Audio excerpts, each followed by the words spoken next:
जयकारा है शेरा वाली दा बोल साचे दरबार की जय। माई मेरी सच्चियां जोता वाली माता तेरी सदाई जय। जयकारे वाले नु मिठिया मुरादा बोल साचे दरबार की जय। जोर से बोलो जय माता दी, सारे बोलो जय माता दी। आगे वाले जय माता दी, पीछे वाले जय माता दी। आते बोलो जय माता दी, जाते बोलो जय माता दी। मेरा परिवार बोले जय माता दी, राखी बोले जय माता दी, शंख भी बोले जय माता दी, मुरली बोले जय माता दी, राम भी बोले जय माता दी, श्याम भी बोले जय माता दी। बाढ़ गंगा जय माता दी, पानी ठंडा जय माता दी, अध कुंवारी जय माता दी, लगे प्यारी जय माता दी, हाथी मत्था जय माता दी, गल विच अटका जय माता दी, गुफा प्यारी दर्शन कर लो जय माता दी। वो शीश झुकाओ जय माता दी, दर्शन कर लो जय माता दी। माँ सबको देगी जय माता दी, माँ आज ही देगी जय माता, माँ झोली भरेगी जय माता दी। जयकारे वाले नु मिठिया मुरादा बोल साचे दरबार की जय।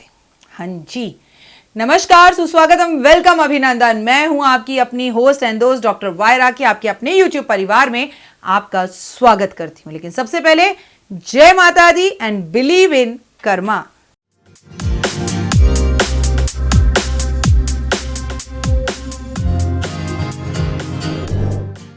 हाँ जी, आज आप ही के कहने पर, thank you so very much, इतने अच्छे टॉपिक्स देते हैं आप मुझे। मैं बैठकर सोचती हूँ कि अब मैं क्या नया बनाऊँ नव दुर्गा के इस नवरात्रों में। तो आप मुझे, मतलब माता रानी आपकी बुद्धि में आकर बोलती है और मुझे आप माँ के रूप में दिखते हो और माँ कहती है बेटा ये बना, और आपने मुझे दे दिया श्री दुर्गा स्तुति का ये खूबसूरत सा टॉपिक। ये पुस्तक मैंने आपको पिछली बार भी दिखाई थी।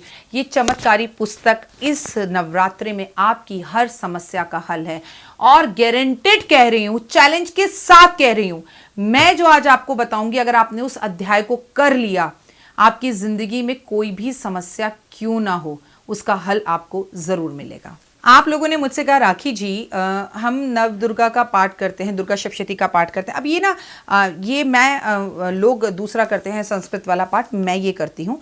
ये चमन की दुर्गा सप्तशती है, दुर्गा स्तुति है। पहले तो ये बुक बड़ी पॉजिटिव लगती है मुझे, इसका ऑरा बहुत अच्छा लगता है मुझे। उसके अंदर सबसे अच्छी बात ये लगती है कि ये पुस्तक में चित्र हैं और इसका पेपर बड़ा चिकना है और इसे पढ़ने में बहुत ज़्यादा मुश्किल नहीं होती। इसके छोटे छोटे से पाठ हैं, पाठ यहाँ से आरंभ होता है, इसमें लिखा हुआ है, तो इसमें मुझे किसी पंडित की ज़रूरत नहीं पड़ती। मेरे लिए इसे पढ़ना बड़ा आसान होता है। यहाँ सबसे पहले गणेश की वंदना है कि गणेश जी को मनाओ, माता के इसमें भजन हैं, और मतलब इससे मेरा बहुत बड़ा वो मत समझिएगा, ये माता रानी की अति अधिक कृपा है कि मुझे ये पाठ मुँह ज़बानी याद है, भाई बचपन से कर रहे हैं। और मुझे इस पुस्तक को पढ़ने के लिए मेरी एक भाभी ने कहा था। वो दिन है जब देव पैदा नहीं हुआ था, और आज का दिन है, मेरी शादी को मात्र 6 महीने हुए थे और मैंने 20 साल हो गए मेरी शादी को। 8 मार्च 2020 को 20 साल पूरे हो गए, 21वां साल चल रहा है, ये भी उसी की कृपा है। मैं जब से ये पुस्तक पढ़ रही हूँ, मिट्टी का तन हुआ पवित्र गंगा के स्थान से, अंतकरण हो जाए पवित्र जगदम्बे के ध्यान से। तो आप एक बार मेरे कहने पर ये दुर्गा सप्तशती की पुस्तक आपको अमेज़ॉन पर भी मिल जाएगी। इसे मंगाकर मेरी माँ को एक बार अपने गले लगा कर देखो। मैं जो आज वीडियो बना रही हूँ उसके चमत्कार आप विश्वास के साथ, सिर्फ घी का दिया जलाना है, जौ मत बो, अखंड ज्योत मत जलाओ, माँ को बड़े बड़े फूल मालाएं कलश स्थापना कुछ मत करो, बस ये पुस्तक लेके बैठ जाओ, घी का दिया जला लो, और जलाने के बाद आप इस पुस्तक का पाठ आरंभ कर दो। और किस समस्या के लिए इस पुस्तक के किस पाठ को करें, वो मैं आपको आज इस वीडियो में बताने वाली हूँ। तो टिल एंड तक इस वीडियो को ज़रूर देखिएगा, ठीक है। लेकिन सबसे पहली बात कि आपको करना क्या है, इस पुस्तक को पढ़ने के कुछ नियम होते हैं। पीरियड्स में ये पुस्तक नहीं पढ़ी जा सकती, इस पुस्तक को हर रोज पढ़ा जा सकता है। इस पावन पवित्र पुस्तक में माँ के जो गान है उसे रोज गाया जा सकता है, परंतु नवरात्रों में करोड़ गुना ज़्यादा फल इसका प्राप्त होता है। बट इसके कुछ रूल्स हैं। जब भी ये पाठ करें तो ऐसे ऐसे ऐसे ऐसे हिलकर ये पाठ नहीं करना। कई लोग ऐसे ऐसे ऐसे ऐसे हिलते रहते हैं। हमारे शास्त्र कहते हैं, जब हम कहते हैं ना जयकारा जयकारा जयकारा, तो हमारे कंधों पे ना हमारे पाप बैठे होते हैं। जब हम ऐसे ऐसे करते हैं तो वो पाप झलक झलक के नीचे गिरते हैं। शायद यही कारण है कि आपको गुरुवाणी ज़रूर सुननी चाहिए, आपको सत्संग में ज़रूर जाना चाहिए, क्योंकि सत्संग में जाकर आप अपने पापों का क्षय करते हैं। तो जब ये पुस्तक आप पढ़ें तो ऐसे नहीं पढ़ सकते, मिट्टी का तन हुआ पवित्र, गंगा के स्नान से अंतकरण हो जाए, जगदम्बे के ध्यान से पवित्र, ये ऐसे नहीं पढ़ना है। तो सबसे पहली बात, ये पुस्तक जब आप हिल हिल कर पढ़ते हो तो उस पुस्तक को पढ़ने का फल मध्यम हो जाता है, आपको उसका पूरा फल नहीं मिलता। कभी ये पुस्तक बाल खोल कर नहीं पढ़ी जाती, कभी ये पुस्तक काले कपड़े पहनकर नहीं पढ़ी जाती, कभी भी ये पुस्तक आप पवित्र होकर नहीं पढ़ी जा सकती। क्षमा चाहूंगी लेकिन बताना पड़ेगा, अगर किसी के दिल को आघात पहुंचे मेरे शब्दों से तो मैं अपने शब्द वापस लेती हूं। पहले से आप अपने पति के साथ रात को सोई हैं या किसी तरह के शारीरिक संबंध आपने उनके साथ स्थापित किए हैं, उसके बाद आप सुबह उठकर बिना नहाए धोए, बिना बाल धोए इन पुस्तक को नहीं पढ़ सकती। आप ये पुस्तक कोई पढ़ रहा हो, आप बैठकर सुन रहे हो तो उसका मात्र 1% लाभ आपको मिलता है। पुस्तक को लोग कहते हैं कि इस तरह से स्कूल की पुस्तक की तरह हाथ में रखकर ऐसे नहीं पढ़ा जा सकता। मिट्टी का तन हुआ पवित्र, गंगा के स्नान से अंतकरण हो जाए पवित्र, जगदम्बे के ध्यान से सर्व मंगल मांगल्ये शिवे सर्वदक साधिके, शरण कर्म के गौरी नारायणी नमोस्तुते, शक्ति शक्ति दो मुझे करूं तुम्हारा ध्यान, पाठ निविघ्न हो तेरा मेरा हो कल्याण। तो आप इस पुस्तक को ऐसे हाथ में पकड़कर नहीं पढ़ सकते। अगर आप में से मुझसे बहुत सारे लोग एग्री हों तो आपको याद है हमारे हिंदी के टीचर जो स्कूल में हुआ करते थे, जब हम बेंचों पे बैठा करते थे, मतलब मैं उन बच्चों में से हूँ जो ज़मीन के बेंचों पर भी बैठी है, जो गांधी जी के ज़माने में ऐसे खुलते थे, ऐसे वाले बेंचों पर भी बैठी हुई हूँ, और नॉर्मल टेबल कुर्सी वाले स्कूल में भी मैं बैठी हुई हूँ। तो हमारे टीचर ना मेरी एक संस्कृत की टीचर थी, उनका सबसे पहले ये कहना था, स्मिता मैम, और कि बेटा बुक को ना नीचे रखो ऐसे और ऐसे पढ़ो, ठीक है। और मैम पता है कैसे बुक पढ़ती थी? मैम हमारे साथ टेबल पर हुआ करती थी और मैम ऐसे 2 उंगली निकालकर या ऐसे 3 उंगली निकालकर 2 उंगलियों से बुक को पकड़कर पढ़ा करती थी। और मेरे को ना मैम पे बड़ा प्यार आता था, मैम बड़ी खूबसूरत थी, संस्कृत वाली मैम। तो मैं ना उनको बहुत कॉपी करती थी कि मैं ऐसे पढ़ूँ, तो मैम हमेशा ऐसे पढ़ती रहती थी। और हमारी तरफ मैम की बुक होती थी, भगवान जाने मैम कैसे देखती थी। हम कोई भी शरारत करते थे, मैम की आवाज़ आती थी, रख राखी सीधी बैठो, विनीता हिल क्यों रही हो। और हम कहते हैं मैम बुक आपके सामने, आप देख कैसे लगते हो। लेकिन आज वो समझ में आता है कि that experience make a man perfect doesn't mean as a book is there. Teachers की आंखें 2 पीछे होती हैं, 2 आगे और 2 बाएं और 2 दाएं होती हैं।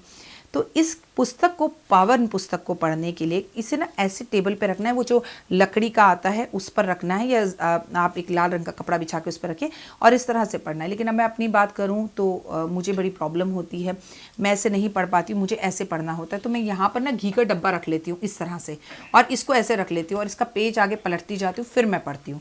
मैं जिस तरह से पढ़ती हूँ वो मैंने आपको बताया। पुस्तक को हमेशा कोशिश करें कि खाली पेट पढ़ें आप, मतलब स्वच्छ मुंह से पढ़ें तो अच्छा है। लेकिन आपको बीपी, थायराइड, कोई बीमारी है और दवाई लेनी है तो भैया खा पी कर पढ़िए, लेकिन लहसुन प्याज का इस्तेमाल कर इस पुस्तक को नहीं पढ़ना चाहिए। इस पुस्तक को बिस्तर पर बैठकर कभी नहीं पढ़ना चाहिए। इस पुस्तक को, जिस पुस्तक से आप पाठ कर रहे हो, उस पुस्तक को आपको किसी और को नहीं देना चाहिए।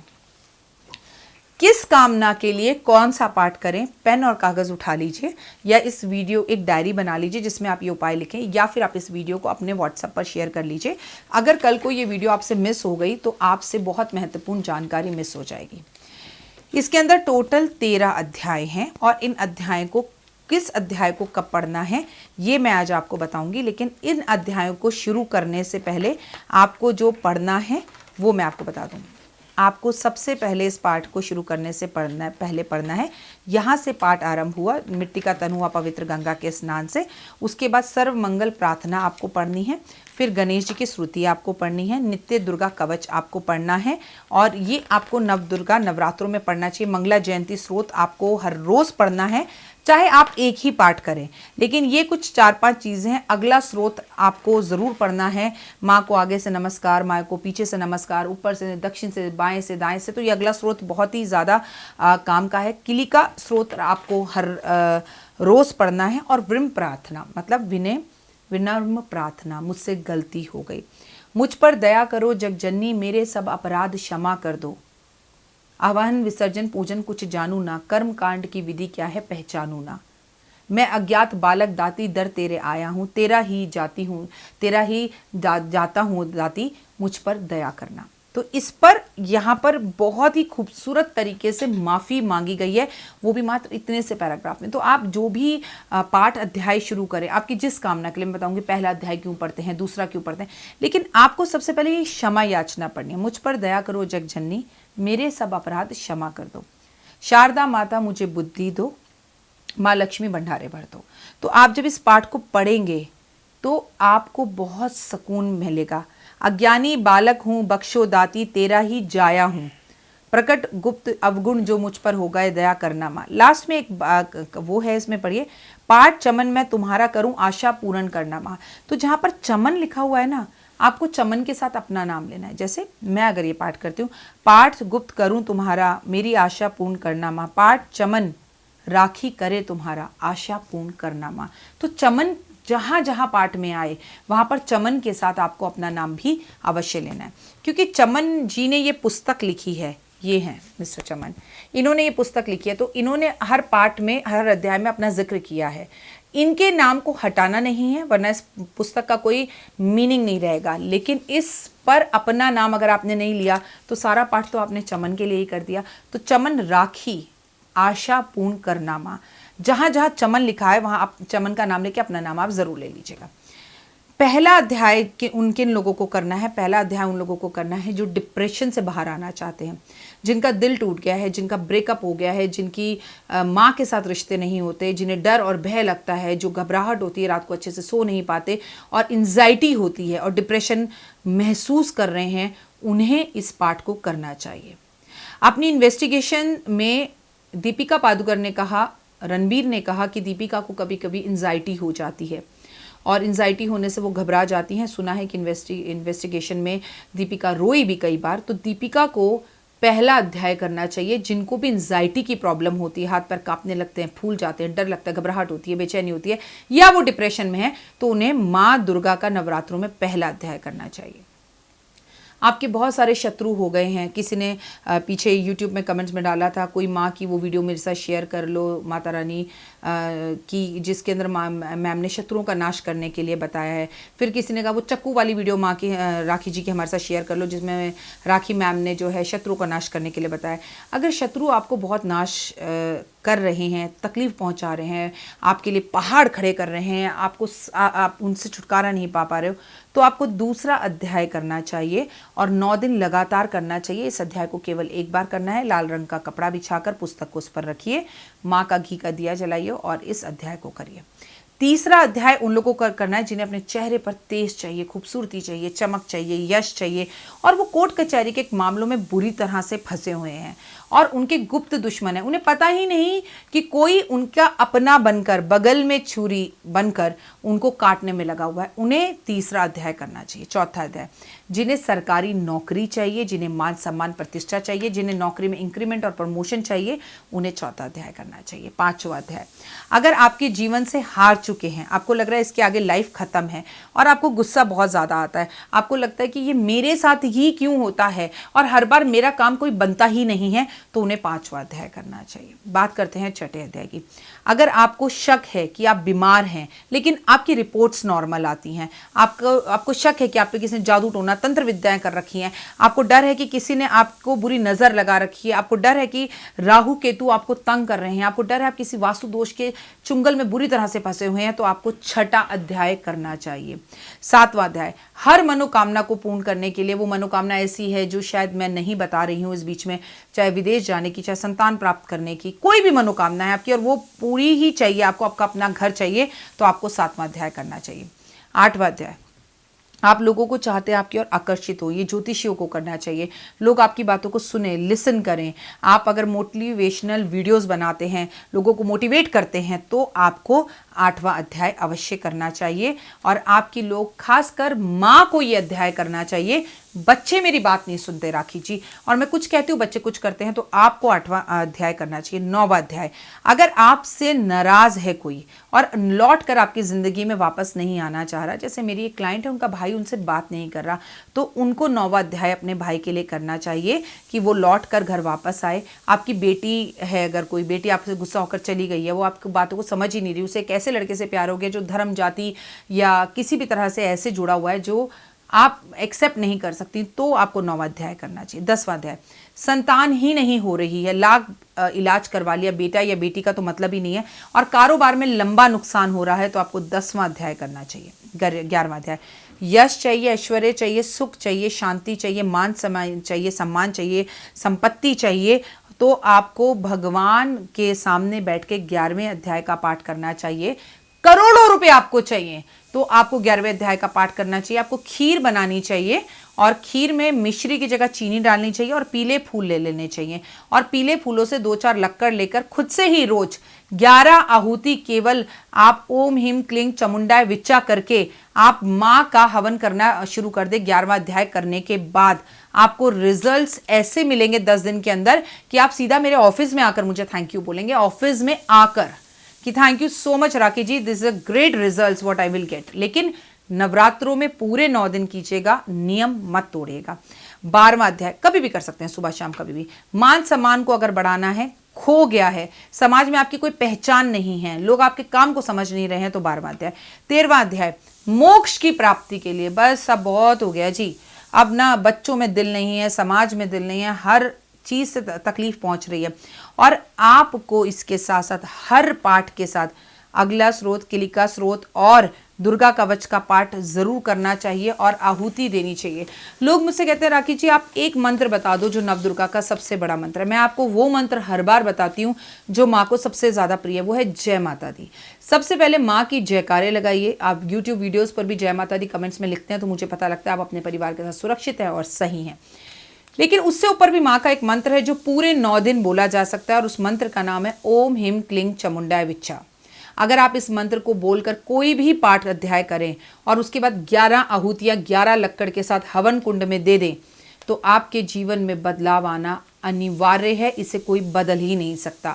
उम्मीद करती हूँ कि आपको ये पुस्तक अमेज़ॉन पर आसानी से मिल जाएगी। जहाँ चमन लिखा है, चमन बोलकर अपना नाम ज़रूर बोलिएगा और ये पुस्तक इस बार नवरात्रों में ज़रूर पढ़िएगा। और महत्वपूर्ण बात, इंस्टाग्राम पर मैं रोज सुबह 7 बजे से पहले 30 सेकंड की एक वीडियो डालती हूँ। अगर आपने मुझे इंस्टाग्राम पर अभी तक फॉलो नहीं किया तो फॉलो कीजिए। 5 मिनट स्टोरीज पर माँ दुर्गा की इस बार नवरात्रों में अलग अलग कहानियां जो माँ ने लोगों के जीवन में चमत्कार किया मैं आपको बताऊंगी, तो उसमें भी आप मेरे साथ जरूर जुड़िएगा। फिलहाल मुझे दीजिए इजाजत, अपना और अपनों का रखिएगा खास ध्यान। जय माता दी। जीवन में है समस्या, नहीं मिल रहा तकलीफों से छुटकारा, नहीं मिल रही मनचाही नौकरी, टूट गया है विश्वास, सांस से आपकी बिल्कुल नहीं बनती और खत्म हो गई है आस, भगवान से आपका विश्वास उठ चुका है। टैरो के 78 कार्ड खोलेंगे भविष्य का राज। सरकारी नौकरी से हैं आप कोसों दूर, कुंडली जगाएगी कुंडली जागरण, कुंडली बताएगी आपका भविष्य। ऊपर से ये जादुई हवाएं, ऊपरी हवाएं, जादू टोना तंत्र विद्याएं, पति पत्नी और वो करना होगा खुद पर विश्वास। दीजिए मुझे भी एक मौका, अपनी कुंडली दिखाइए, टैरो कराइए, लेकिन अपनी जिंदगी को जल्द बदलवाइए। मैं हूं डॉक्टर वाई राखी। आप मुझसे बात कीजिए, फ़ोन कीजिए, अपॉइंटमेंट लीजिए, आपकी ज़िंदगी के अंदर आएगा ज़बरदस्त बदलाव।